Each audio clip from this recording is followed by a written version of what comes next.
भगवती गीत सुना रहल छी। आजु महामंगल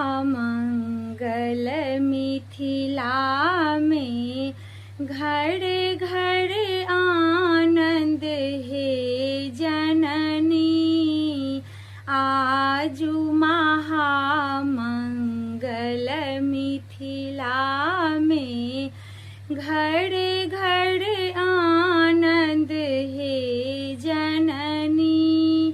सिमरिया सहामा जल भरी लायब, सिमरिया सहामा जल भरी लायब, चरण पखारब हे जननी।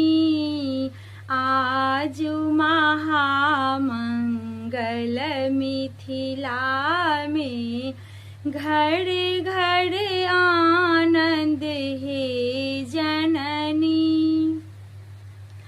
मालिन फुलबरिया सा फूल तोड़ी लायब, मालिन फुलबरिया सा फूल तोड़ी लायब, अड़हुल चढ़ायब हे जननी। आजु महामंगल मिथिला में घर घर आनंद हे जननी। हलवा दुकान सा मधुर मंगायब, हलवा दुकान सा मधुर मंगायब, भोग लगायब हे जननी। आजु महामंगल मिथिला में घर घर आनंद हे जननी। मालिया दुकान सा छाप मंगायब, मालिया दुकान सा छाप मंगायब, मंदिर सजायब हे जननी।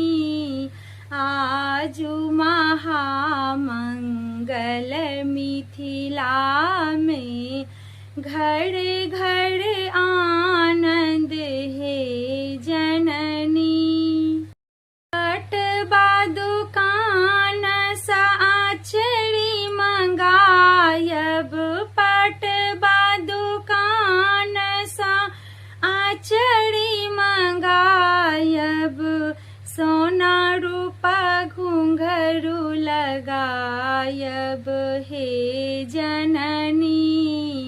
आजु महामंगल मिथिला में घर घर आनंद हे जननी।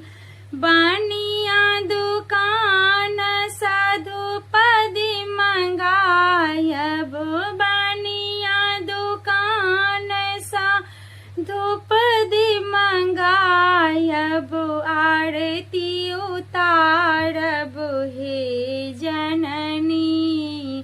आजु महामंगल मिथिला में घर घर